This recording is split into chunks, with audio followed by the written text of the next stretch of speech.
तो क्लोरोप्लास्ट है दूसरी इंपॉर्टेंट चीज, कि क्लोरोप्लास्ट नहीं होंगे तो जाहिर है फोटोसिंथेसिस नहीं हो सकती। तो वो कौन है, कहाँ से आए हैं, क्यों है? तो क्लोरोप्लास्ट को हम कहते हैं कि ये है साइट फॉर फोटोसिंथेसिस। ये वो जगह है सेल में, ये वो हिस्सा है सेल का जहां फोटोसिंथेसिस होती है। और ये तमाम ग्रीन पार्ट्स में, चाहे तने में कोई ग्रीन हिस्सा हो, जैसे पालक वगैरह के अंदर ग्रीन स्टेम होता है तो उसके अंदर भी पाए जाएंगे, पत्तों के अंदर भी पाए जाएंगे, लेकिन पत्तों में वाफिर मिकदार में पाए जाते हैं। तो वो पत्ते मेन साइट है, मेन जगह है जहां पर क्लोरोप्लास्ट पाए जाते हैं। और पत्तों के उस हिस्से को जहां पे ये पाए जाते हैं उसको हम मीजोफिल टिश्यू कहते हैं। मीजोफिल टिश्यू आपने पढ़ा हुआ है कि पत्ते को अगर आप काट के देखेंगे तो उसमें एक अपर एपिडर्मिस होती है, एक लोअर एपिडर्मिस होती है, फिर उसके अंदर जाइलम फ्लोएम की वेसल्स चल रही होती हैं, नालियां चल रही होती हैं, और दरमियान में जो चीजें मौजूद हैं इनको मीजोफिल कहते हैं। मीजो का मतलब दरमियान, फिल का मतलब पत्ता। मीजोफिल जो पत्ते के दरमियान में टिश्यू पाया जाता है। तो मीजोफिल टिश्यू के अंदर ये बहुत सारे क्लोरोप्लास्ट होते हैं। यहाँ पे आपको एक सेल नजर आ रहा है ये, और उसमें आप देखें तो बीसियों की तादाद में वो क्लोरोप्लास्ट सैरें कर रहे हैं, इधर उधर मूव कर रहे हैं। ठीक है, तो एक स्क्वायर मिलीमीटर के अंदर 0.5 मिलियन, यानी कि एक फुल स्टॉप जितना आप लगाते हैं पत्ते के अंदर, उस फुल स्टॉप जितने इलाके में 5 लाख के करीब क्लोरोप्लास्ट हो सकते हैं। बेतहाशा तादाद है, और वो जाहिर है रोशनी कैप्चर करने का वहां पे काम कर रहे हैं। एक सेल के अंदर 20 से लेकर 100 तक हो सकते हैं। डबल मेम्ब्रेन बाउंड स्ट्रक्चर है, हमने पहले पढ़ा हुआ है चैप्टर नंबर 4 में, वहां पे किया हुआ है। तो काफी सारी चीजें आपकी यहाँ पर कुछ कुछ ऐड होंगी, बाकी सारी चीजें वही वाली हैं। तो डबल मेम्ब्रेन बाउंड स्ट्रक्चर है, और इस डबल मेम्ब्रेन को हम एनविलोप कहते हैं, वहां पे भी हमने पढ़ा था। दरमियान में फ्लूइड फील्ड रीजन है जिसको स्ट्रोमा कहते हैं, और स्ट्रोमा के अंदर फोटोसिंथेसिस के एंजाइम्स होते हैं। ठीक है, यानी कि उस लिक्विड के अंदर वो सारे एंजाइम्स मौजूद है जिन्होंने फोटोसिंथेसिस करनी है। थाइलाकॉइड मेम्ब्रेन्स होती हैं, यानी कि ये मेम्ब्रेन्स के स्ट्रक्चर बने हुए अंदर आपको नजर आ रहे हैं, इनको थाइलाकॉइड्स कहते हैं। और इनमें दो मेन चीजें आपको नजर आती हैं। एक तो ये ढेर लगे हुए नजर आते हैं, जैसे सिक्कों के ढेर होते हैं, तो वैसी चीजें हैं। इनको हम ग्रेना कहते हैं। स्टैक ऑफ सैक्स, थैलों के ढेर हैं जिनको ग्रेना कहते हैं। और उनके अंदर वाले इलाका उसने दिखाया हुआ, मतलब अभी यहाँ पे नहीं दिखाया हुआ, इस थाइलाकॉइड के अंदर का जो इलाका है, यानी कि ये उस तरह होती है जैसे आपकी वो फ्रेश अप बबल होती है। तो फ्रेश अप बबल की ढेर बना लें, है भी है। तो वो सेंटर उसका फील्ड होता है अंदर, वो जो भी मेंथॉल से, ठीक है, ग्रीन ग्रीन सा लिक्विड होता है। तो इसी तरह ये बाहर से तो इसका खोल गोल सा आपको नजर आ रहा है, अंदर भी उसके कुछ भरा हुआ है। उस अंदर वाले इलाके को ल्यूमन कहते हैं, दरमियान में जो इलाका है। अच्छा, फिर इस मेम्ब्रेन के अंदर क्लोरोफिल के मॉलिक्यूल्स लगे हुए हैं, जिसकी वजह से ये मेम्ब्रेन ग्रीन कलर की नजर आती है, और इन्हीं की वजह से फिर पूरा सेल भी ग्रीन कलर का नजर आता है। और इसके अंदर दूसरी ऐसी प्रोटीन्स मौजूद हैं जो इलेक्ट्रॉन ट्रांसपोर्ट चेन के लिए जिम्मेदार हैं। इनके इलेक्ट्रॉन्स को एक जगह से दूसरी जगह लेकर जाते हैं, उनमें से एनर्जी एक्सट्रैक्ट करने का काम करते हैं। इनके बारे में हम तफसील से आगे पढ़ेंगे। तो ये सारी चीजें थाइलाकॉइड मेम्ब्रेन्स के अंदर मौजूद हैं। फिर इंपॉर्टेंट चीज है फोटोसिंथेटिक पिगमेंट्स के वो मॉलिक्यूल, पिगमेंट कहते हैं रंग वाले मॉलिक्यूल्स को।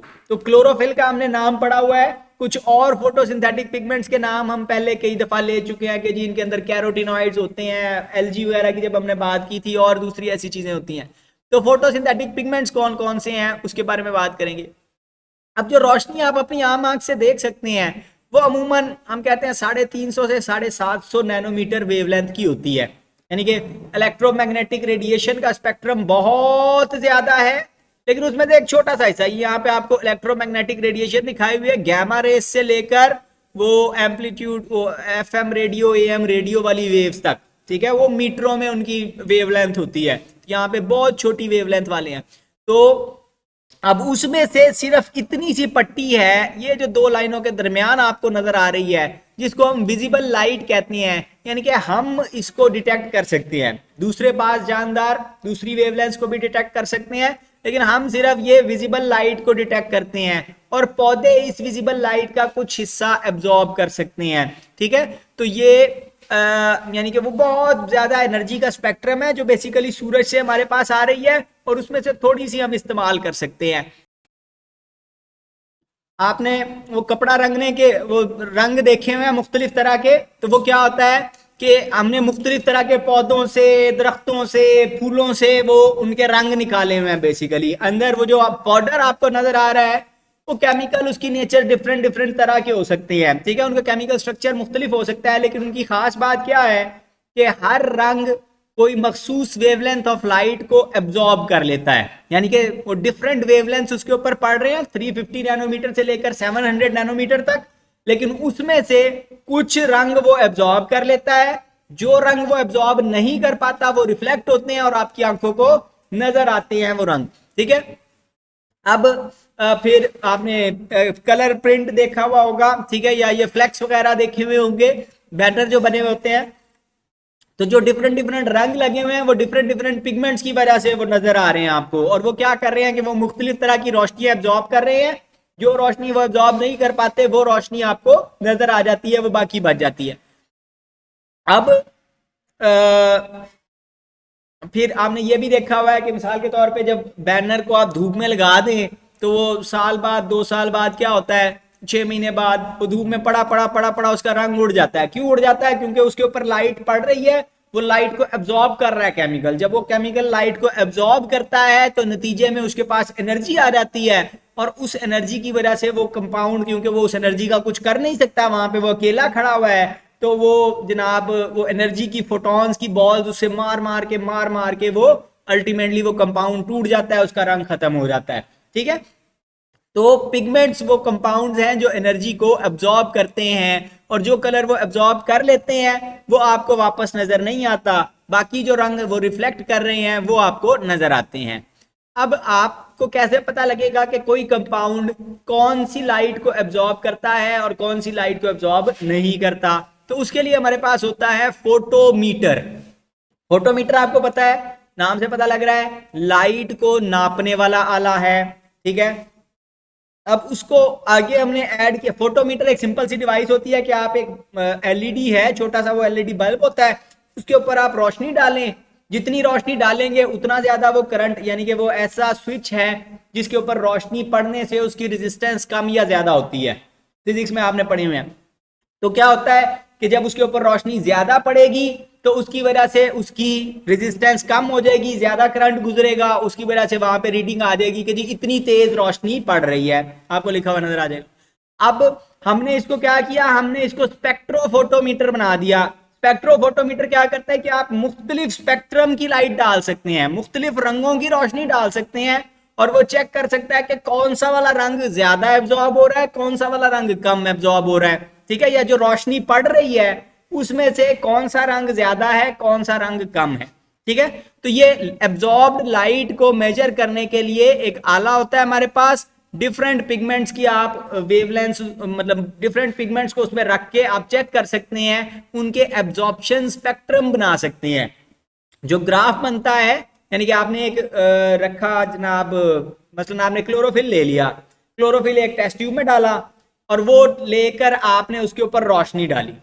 अब रोशनी उससे टकराई और उसमें से गुजर के, शीशे की ट्यूब है उसमें से गुजर के सामने बल्ब पड़ा हुआ है उसके ऊपर पड़ी।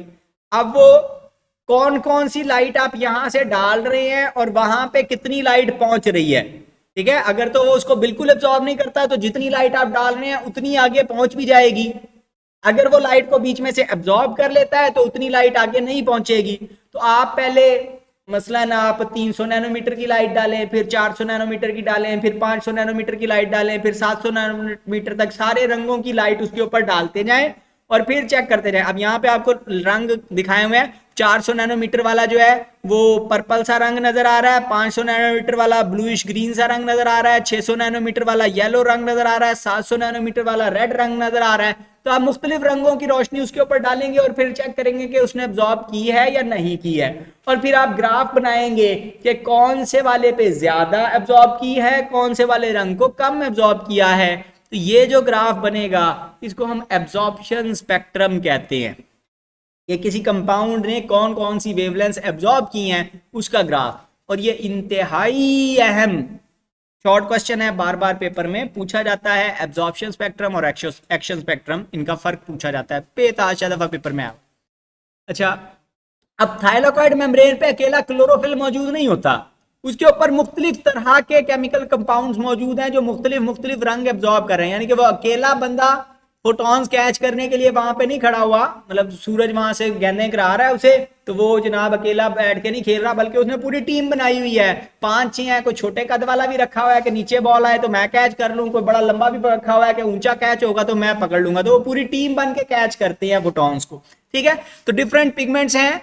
मेन पिगमेंट आपका क्लोरोफिल है, यानी कि वो टीम का कैप्टन है, ज्यादा मशहूर है, अच्छा प्लेयर है। उसके मुकाबले में कई एक्सेसरी पिगमेंट्स भी वहां पर मौजूद होते हैं, मिसाल के तौर पे रेड या ऑरेंज कलर के कैरोटीन्स होते हैं, कैरेट से जो लाल रंग की गाजर में से जो कंपाउंड निकलता है। इसी तरह येलो कलर के जैंथोफिल हो सकते हैं, और भी कई पिगमेंट्स हैं जो फिर वेवलेंथ को एब्जॉर्ब। अब क्या है कि जो गेंद वो क्लोरोफिल खुद कैच ना कर सके, जो फोटोन वो कैच ना कर सके, वो दूसरों के हिस्से में आता है, वो कैच करके कैप्टन को पकड़ाते रहते हैं, एनर्जी ट्रांसफर करते रहते हैं उसको।